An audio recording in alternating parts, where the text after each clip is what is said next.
Waalaikumsalam warahmatullahi wabarakatuh. Selamat siang semuanya, adik-adik. Salam sejahtera bagi kita semua, ya, mahasiswa. Pertama-tama, marilah kita ucapkan segala puji syukur atas kehadiran Tuhan Yang Maha Esa, Allah Subhanahu Wa Taala, ya, karena hingga detik ini, hingga hari ini kita masih diberikan berbagai nikmat kesehatan, ya, serta limpahan rezeki lainnya yang mustahil juga untuk kita hitung-hitungkan. Baik, selama seminggu ini kita akan masuk blok 4 modul 5 tentang farmakologi dan farmakokinetik. Fitofarmaka kalau nggak salah ya judulnya. Jadi untuk tahun ini saya diamanahkan lagi. Jadi sebelumnya memang saya pernah menjadi PJ modul ini, ya. Saya juga bukan ahlinya di bidang farmakologi, tapi kami juga mempelajari, cuma nggak terlalu mendalami, ya, di bidang farmakologi. Jadi dulu saya pernah jadi PJ-nya, kemudian digantikan dengan Dr. Nidia, ya, Dr. Nidia Hanan. Kemudian selama beberapa tahun digantikan lagi, ya.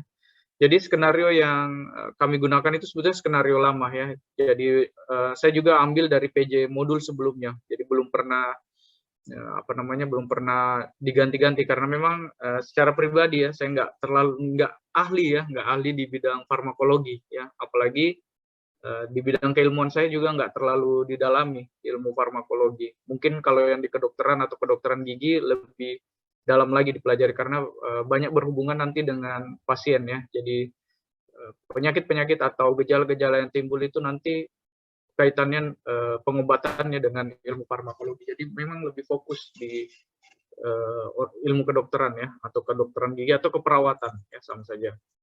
Sementara di bidang keilmuan saya di laboratorium kesehatan nggak begitu dalam, tapi nanti ada keilmuan farmakogenomik itu lebih dalam di situ. Cuma itu nggak secara sekilas saja, ya. Jadi untuk keilmuan farmakologi, ya, termasuk juga fitofarmaka nanti ini merupakan salah satu keilmuan dasar juga, ya. Jadi pondasinya ilmu kedokteran, ya. Apalagi adik-adik yang masuk di kedokteran gigi, ya tentu harus tahu dasar pondasinya ini, ya. Harus matang juga di pondasinya. Karena apa?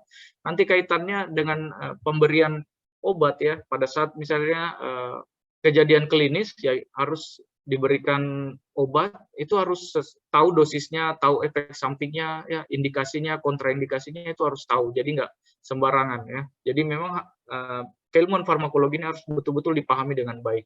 Nah, untuk modul ini karena masih dasar, ya, jadi ada beberapa istilah-istilah mungkin, ya, yang perlu adik-adik ketahui supaya nanti ketika ke depannya nggak bingung lagi dengan istilah ini, ya.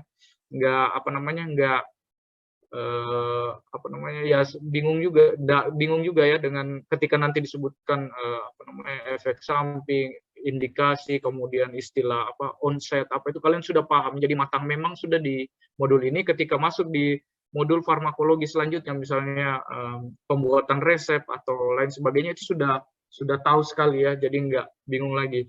Karena apa?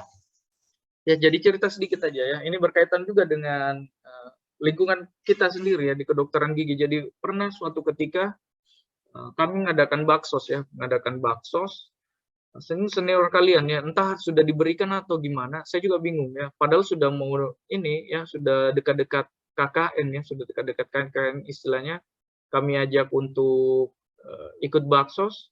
Pada saat pemberian obat masih nggak paham, ya, apa itu antibiotik, apa itu misalnya asam mefenamat mau dikasihkan untuk apa, sampai masih bertanya-tanya. Memang ada beberapa temannya yang sudah sangat paham karena mungkin pada saat perkuliahan dia ngikuti dengan baik, namun beberapa diantaranya juga masih bingung-bingung. Nah, kalau sudah kejadian seperti ini seperti apa? Misalnya pasien, ya, sudah dicabut giginya, sudah misalnya merasa nyeri nanti dalam beberapa hari. Kalau kita nggak tahu pemberian obatnya gimana, ya kan sangat fatal, apalagi nggak tahu dosisnya berapa. Nanti kita kasih ke orang malah bisa berakibat fatal, ya. Nanti kita nggak tahu juga, misalnya dia menderita penyakit ini ternyata kontra dengan obat yang kita berikan, akhirnya bisa menyebabkan ini keparahan, ya, dan kita yang tentu saja bertanggung jawab kalau seperti itu. Makanya harus tahu dasar-dasar seperti ini supaya nanti jangan sampai diundang, diajak baksos, nah, kalian sudah paham ya tentang penggunaan obat-obatan. Jangan sampai juga mempermalukan ya, jangan sampai sudah di tempat pada saat pengabdian ke masyarakat ya, atau sudah di klinik masih nggak tahu obat-obatan dasar ya, masih nggak tahu farmakologi dasar ya, kasihan juga ya, seperti itu. Nah, untuk perkuliahan sendiri ya, jadi saya coba share screen ya perkuliahan kita nanti. Kita masuk dulu perkuliahan. Kelihatan ya? Jadi jadwal kelihatan ya? Kelihatan Pak. Ya. Jadi perkuliahan kita ya dibuka sama kuliah pengantar, jadi saya sendiri. Jadi jujur saja ya, kalau saya bukan ahlinya di farmako ya, tahu sedikit ya, tahu tapi nggak begitu mendasar ya. Ada beberapa ahli-ahlinya di tempat kita di kedokteran juga ya. Jadi ada Dr. Ika Fikria nanti yang akan bawakan kuliah toksikologi kedokteran tentang bahan-bahan kimia atau obat-obatan yang sekiranya mengandung efek racun yang toksik ya, atau berbahaya di tubuh dalam dosis-dosis tertentu. Tapi kalau dalam dosis tertentu juga dia sebetulnya bisa meredakan suatu gejala. Tapi di sisi lain dia bisa membawa efek samping yang buruk. Ya, itu dipelajari pada mata kuliah toksikologi kedokteran. Selanjutnya nanti ada Dokter Kemah ya, bukan dokter sih, Ibu Kema ya, Ibu Kema. Beliau ini seorang apoteker ya, kalau tidak salah sudah pensiun tapi masih ditugaskan lagi karena beliau sangat expert di bidang farmakologi ya, makanya masih dipanggil lagi. Jadi beliau ini apoteker yang memang mengajar di kedokteran ya, jadi akan membawakan kuliah tentang fitofarmaka kedokteran dan kebijakan fitofarmaka ya. Sedikit tentang fitofarmaka itu tentang penggunaan bahan-bahan alam ya, penggunaan bahan-bahan alam untuk keperluan obat-obatan. Jadi itu seperti apa ya, kebijakannya nanti seperti apa. Saya harap adik-adik bisa aktif ya menyimak kuliahnya. Kalau ada yang bingung ditanyakan saja, karena kuliah ini sangat penting ya, kuliah ini sangat penting di bidang kedokteran, makanya harus tahu. Jadi kalau ada ahlinya seperti ini harus dimanfaatkan dengan sebaik-baiknya ya. Kemudian kuliah selanjutnya nanti dibawakan sama Dr. Syarif Ismail ya. Beliau juga ini seorang peneliti ya, peneliti di kedokteran berhubungan dengan farmakologi ya. Beliau sangat ahli di bidang farmakologi dan memang meneliti tanaman-tanaman obat ya di lingkungan hutan Borneo ini ya, yang sebagai kandidat obat. Beliau ahlinya ya di bidang itu. Makanya untuk kuliah nanti beliau akan bawakan farmakodinamik ya, gimana dinamika obat-obatan itu ketika sudah masuk di tubuh kita ya. Jadi mungkin ada reaksi tubuh kita seperti apa terhadap obat-obatan itu. Bisa jadi ada perbedaan misalnya antara orang satu dengan orang lain ketika menerima suatu obat, ada yang merespon cepat, ada yang merespon lambat. Nah, itu akan dipelajari di farmakodinamik. Jadi ditanyakan saja secara detail ya kalau memang ada yang bingung kepada dosen-dosen ahli-ahli ini ya.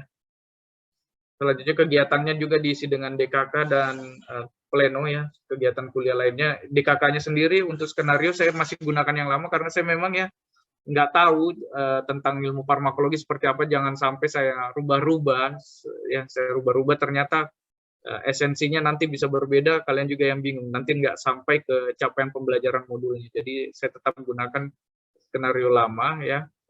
Bisa ditanyakan senior-seniornya juga kalau memang ada kendala, nggak apa-apa. Jadi media pembelajaran juga yang misalnya selama pembahasan skenario tersebut masih ada menimbulkan kebingungan, nggak apa-apa, tanya seniornya boleh, tanya ke dosennya juga boleh ya, kalau memang masih membingungkan. Kemudian untuk menambah wawasan kalian di bidang farmakologi, maka saya juga akan memberikan tugas-tugas ya. Tugas-tugas ini harus kalian kerjakan. Saya share screen ya. Ini harus kalian kerjakan karena memang saya lihat ya pada modul ini sebelum-sebelumnya memang diberikan materi kuliah pakar, tapi dasar-dasarnya juga banyak yang belum memahami. Makanya saya kasih tugas-tugas dasar sebetulnya untuk memahami istilah-istilah dalam bidang farmakologi, termasuk juga nanti menentukan obat-obatan ya, dosisnya seperti apa, tapi belum secara mendalam ya, tapi secara umum saja dulu, karena obat-obatan ini juga nanti yang akan saya berikan tugas, obat-obatan yang umum kita temukan ya sehari-hari. Bahkan nanti digunakan juga untuk keperluan misalnya di klinik, di baksos ya, obat-obat standar ya, obat-obat sederhana yang memang beredar di sekitar kita ya. Ini saya searching dulu seperti apa. Setidaknya kalian sudah tahu secara di awal ya tentang obat-obatan ini. Oke, jadi ini tugasnya ya, bisa kelihatan ya? Saya kasih besar dulu. Nah ini silakan nanti dikerjakan di ini aja ya, di Word juga ya, di Word juga. Nanti kirim ke email saya. Jadi bentuk 4 kelompok ya, bukan 4 kelompok, maksudnya satu kelompok ada 4 sampai 5 orang ya, 4 sampai 5 orang untuk kerjakan tugas ini. Terserah kalian pilih sendiri anggota-anggota kalian ya. Nah ini yang pertama jelaskan apa yang dimaksud ini ya. Jadi ada banyak istilah di bidang farmakologi ya. Ada farmakokinetik, farmakodinamik, farmakognosi, farmakogenomik dan lain sebagainya. Ini di bidang farmakologi yang akan kalian temui ketika membahas tentang dunia farmakologi ya. Jadi istilah-istilah ini akan sering kalian temukan ya. Makanya itu saya berikan tugas supaya kalian paham ya. Jadi kalian kerjakan sendiri. Kalau saya jelaskan sendiri nanti agak susah masuknya. Tapi kalau kalian yang kerjakan ya, kalian ngetik, kalian tulis ya, kalian cari sumber-sumber informasi yang itu akan lebih masuk di kepala. Jadi ketika nanti membahas tentang farmakologi misalnya fitokimia obat-obatan ini ya, jadi kontraindikasi obat-obatan ini, dosis maksimum obat-obatan ini. Nah, kalian sudah tahu maknanya. Jadi nggak haho-haho lagi ketika nanti modul ke depannya, ketika sudah berdiskusi tentang interaksi obat ini seperti apa sih? Kalian sudah nangkap, oh arahnya ke sini ya. Jadi dosis lazim itu seperti apa? Oh kalian sudah nangkap arahnya ke sini ya. Jadi saya kasih tugas ini supaya kalian tahu dasar-dasar farmakologi itu seperti apa ya. Istilah-istilahnya itu ada berbagai macam ini, itu harus kalian tahu ya. Kemudian ini lagi ya, tugas nomor 2, jelaskan istilah-istilah berikut ini ya. Jadi dijelaskan ya, ada obat bebas, bebas terbatas ya, kemudian golongan narkotika dan lain sebagainya. Nah, ini kalian cari apa artinya ya, apa artinya obat-obat seperti ini. Kemudian sertakan logonya seperti apa. Logo obat bebas itu seperti apa ya. Misalnya mohon maaf ya, saya ambilkan contoh dulu.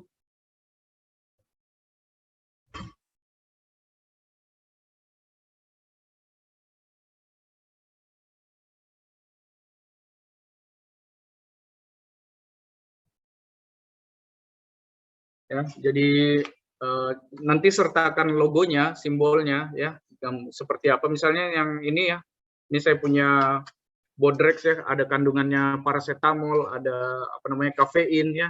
Ini maksudnya logonya ya. Kalau kalian lihat di kamera saya, ini ada logo warna hijau, ini apa? Masuk obat apa? Apa obat bebas terbatas, obat keras, obat golongan narkotika, fitofarmaka atau apa yang lambang-lambang seperti ini ya.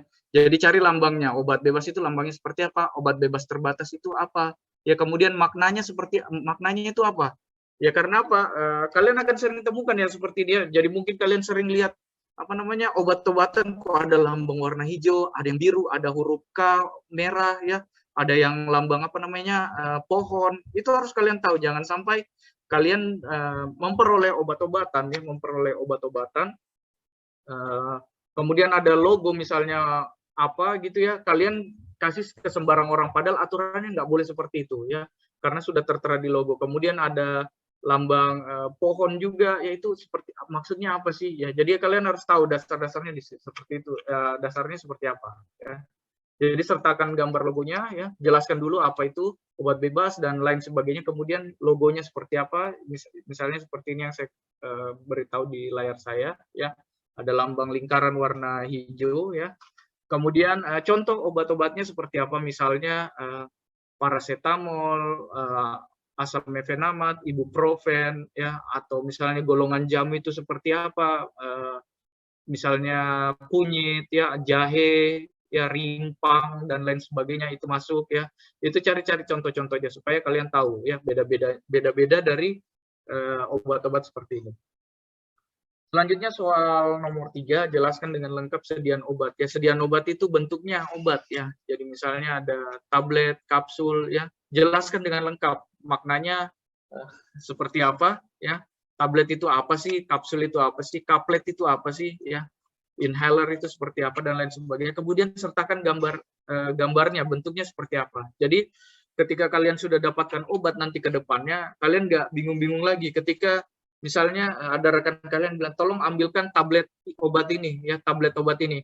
Nah, kalian sudah gampang nangkapnya, oh tablet berarti yang ini. Jangan sampai malah dikasihnya pil atau puyer, ya kan? Jangan sampai dikasihnya malah obat oles, ya karena nggak tahu sediaannya itu seperti apa. Ya, jadi harus tahu sediaan obat itu seperti apa. Pil itu modelnya yang kayak mana, kaplet itu modelnya yang kayak mana, suspensi itu modelnya yang kayak mana. Jadi harus tahu semuanya. Jangan sampai misalnya rekan setim atau dokter lainnya atau tenaga medis lainnya minta puyer, kita kasihnya malah tablet ya.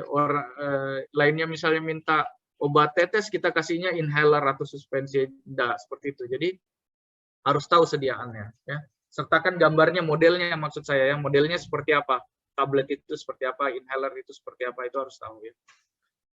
Kemudian soal nomor 4, jelaskan dengan lengkap pemberian obat ya. Jadi cara pemberian obat itu ada oral, oromukosal, itu harus tahu ya. Kalau oral itu seperti apa, oromukosal itu seperti apa ya. Kalau misalnya ditaruh di bawah lidah kemudian terserap itu apa sih namanya? Ya itu harus tahu istilahnya.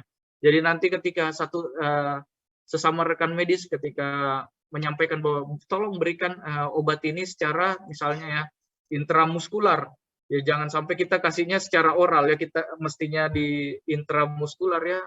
Nggak apa-apa saya buka sedikit, misalnya melalui otot ya, suntikan ke otot, kita malah kasihnya ke oromukosal ya, kita kasih masuk ke dalam area mukosalnya ya, jadi salah ya kan. Jadi harus tahu ya. Jadi ketika rekan-rekan medis kita, misalnya rekan-rekan kita ya, rekan-rekan sama medis menyampaikan tolong diberikan obat secara ini, atau kita yang menyampaikan ke rekan lainnya bahwa tolong berikan obat secara begini-begini, sudah paham maksudnya ya. Jadi di awal memang sudah tahu nanti istilah ini maksudnya seperti apa sih ya gitu.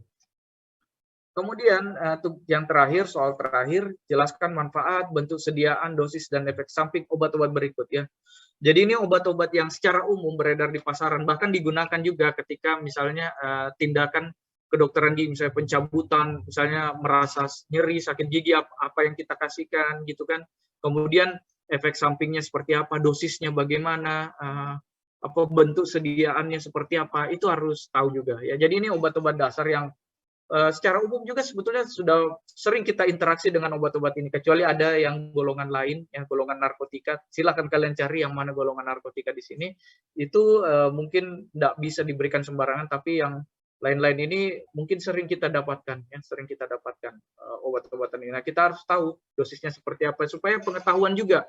Jangan sampai ada yang berlebihan mengkonsumsi dalam sehari misalnya 200 mg, padahal dosisnya itu 150 mg misalnya per berat badan, apa gimana, per berapa berat badan gitu kan, malah dikasihnya melebihi, bisa menimbulkan efek-efek farmakologis ya, efek-efek berbahaya bagi tubuh. Makanya harus tahu obat-obat dasar ini obat-obat dasar aja ya yang saya berikan. Itu silakan cari manfaatnya untuk apa ya obat-obatan ini, kemudian bentuk sediaannya, modelnya seperti apa, apakah pil atau mungkin bentuknya ada yang asam mefenamat misalnya, ada yang bentuknya pil, ada yang bentuknya injeksi, ada yang bentuknya untuk kapsul ya. Modelnya sediaannya seperti itu ya, silahkan saya dicari ya. Misalnya ibuprofen, model sediaannya bisa berupa obat tetes, jadi satu model obat itu banyak bentuk sediaannya ya, itu bisa ya. Itu saja. Kemudian cari dosisnya secara umum seperti apa ya. Jangan sampai kelebihan atau kekurangan justru nggak berefek ya. Jadi harus ditahu. Kemudian efek sampingnya obat-obatan ini ya, bisa dikatakan kalau diberikan kepada orang yang misalnya diabetes, nanti efeknya seperti ini ya. Kalau diberikan ke orang yang bertekanan tinggi misalnya, efeknya bisa seperti ini. Jadi harus tahu efek sampingnya juga. Nah, tugas ini ya dikirim ke email saya saja ya.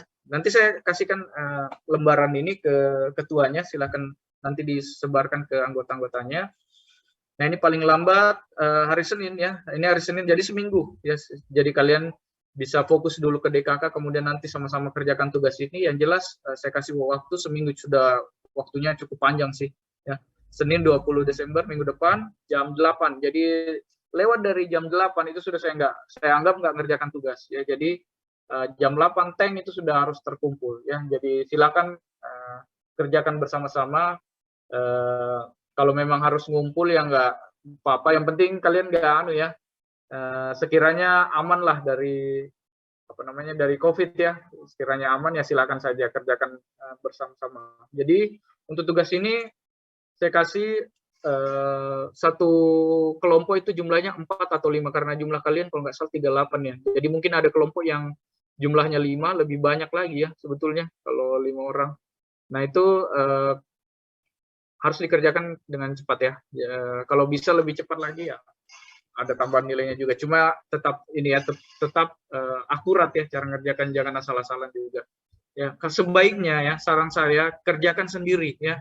Jangan sampai juga seperti ini, dalam satu kelompok satu orang aja yang ngetik, yang lainnya santai-santai nggak mempelajari ya. Karena apa? Ini nanti juga akan saya masukkan di ujian ya. Saya harapkan juga tugas ini kalian simpan baik-baik juga di file kalian ya, di file kalian supaya suatu saat nanti kalian butuhkan, kalian bisa buka kembali ya. Misalnya ada yang menanya membahas tentang kontraindikasi, itu kalian sudah paham maksudnya karena kalian sudah punya pegangan. Jangan sampai tugas ini saya berikan ya, tugas ini saya berikan ternyata cuma begitu saja selesai dikerjakan ya udah.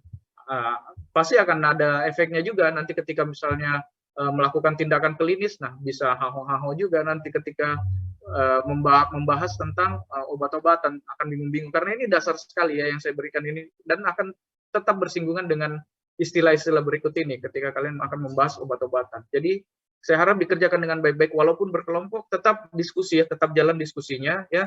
Dan sebaiknya jangan juga copy paste itu merusak sekali ya. Kalian satu kelompok kerjakan kemudian copy paste, ya sudah kalian juga nggak akan paham nanti dengan maksud-maksud seperti ini. Jadi copy paste sekedar untuk menyelesaikan kewajiban, yang penting tugas sudah selesai ya udah aman, nggak seperti itu. Jadi saya berikan tugas ini pasti akan ada manfaat, insya Allah pasti akan ada manfaatnya ke depannya. Jadi kerjakan dengan baik-baik, kemudian pahami istilah-istilahnya ya. Jadi ketika nanti ya ada ngumpul-ngumpul keluarga, ada keluarga yang nanya ini apa sih obatnya, maksudnya apa ini, lambang ini apa, kontraindikasinya apa, kalian sudah bisa dengan PD-nya juga menjawab ya. Jadi kalian nggak bingung-bingung lagi ya. Jadi istilahnya dokter kok nggak tahu ya tentang obat-obatan sini, calon dokter kok nggak tahu obat-obatan ini. Nah, kalian bisa sedikit patahkan yang seperti itu ya. Oke, mungkin itu saja yang bisa saya sampaikan untuk kuliah pengantar ini. Saya mohon maaf apabila terlalu dini saya majukan jadwalnya karena memang saya juga ada kegiatan vaksinasi besok ya, jadi saya dahulukan. Kalau malam juga kalian nanti siapa tahu fokusnya mau cari bahan untuk DKK ya, jadi supaya nggak menghalangi kalian, makanya saya majukan saja ya, seperti itu. Oke, mungkin sebelumnya ada pertanyaan sebelum saya tutup tentang tugasnya atau gimana?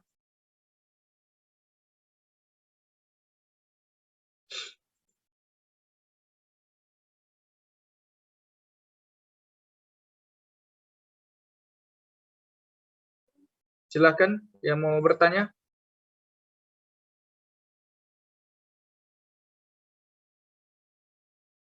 Tes. Ada nggak? Permisi Pak.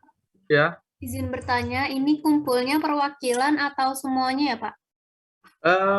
Ini kan kerjanya kelompok ya, jadi satu orang aja, pakai email satu orang aja. Jadi sertakan misalnya nama kelompok ini di atas ya, nama kelompok ini, kemudian stambuknya berapa ya, kemudian ya udah langsung kerjakan soalnya, jelaskan apa yang dimaksud ini, kemudian jabarkan gitu ya.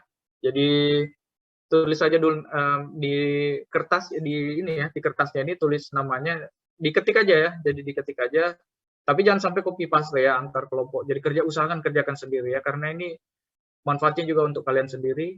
Ketik namanya, stambuknya, ya, kemudian apa namanya, soal dan langsung jawabannya, ya seperti itu. Dikumpulkan satu orang saja, satu orang yang punya email, kemudian kirimkan ke email saya, kayak gitu aja. Bisa dipahami? Baik, Pak. Terima kasih. Ya, oke. Lainnya ada? Untuk ini ya, kalau kalian mau konsultasi tentang farmakologi, sebetulnya kita punya dosen-dosen juga ya, seperti Dokter Ika, ada Dokter Syarif. Dokter Syarif agak asik, orangnya asik juga kalau kita mau nanyakan farmakologi, termasuk Bu Kema juga yang sebetulnya sudah pensiun tapi masih dipakai juga di kedokteran ini karena keilmuannya ya. Jadi orang-orang yang keilmuannya cukup mumpuni itu walaupun sudah pensiun masih tetap dipakai hingga akhir hayatnya bahkan ya. Jadi saya harap juga adik-adik seperti itu ya, istilahnya kalian juga saya harap menjadi expert di bidang kalian sendiri ya, di bidang masing-masing ya, supaya terus dibutuhkan sampai akhir hayat kalian, bisa bermanfaat bagi orang banyak hingga akhir hayat kalian. Jadi ini tugasnya ya, silakan dikerjakan dengan baik ya, terserah kalian mau kerjakannya kapan juga ya, itu kalian yang kalian yang ngatur. Oke, itu aja. Ada lagi sebelum saya tutup kuliah pengantar pada hari ini. Nanti Sevia minta tolong ya, kirimkan absennya ya. Jadi setiap perkuliahan harap dikirimkan absennya ya ke dosen-dosennya supaya bisa diisi di formnya ya. Bisa dipahami ya. Nanti minta tolong dikirimkan aja filenya. Oke, ada lagi? Nggak ada. Kalau nggak ada, silakan adik-adik istirahat ya. Silakan sudah mau asar juga. Yang Muslim silakan menjalankan ibadah sholat ya. Kemudian istirahat sebentar boleh, olahraga atau gimana. Kemudian malamnya bisa fokus ya untuk DKK besok. Ya mungkin itu saja yang bisa saya sampaikan. Nanti saya kirimkan tugasnya ke ketuanya. Billahi fisabilillah, fastabiqul khairat. Assalamualaikum warahmatullahi wabarakatuh.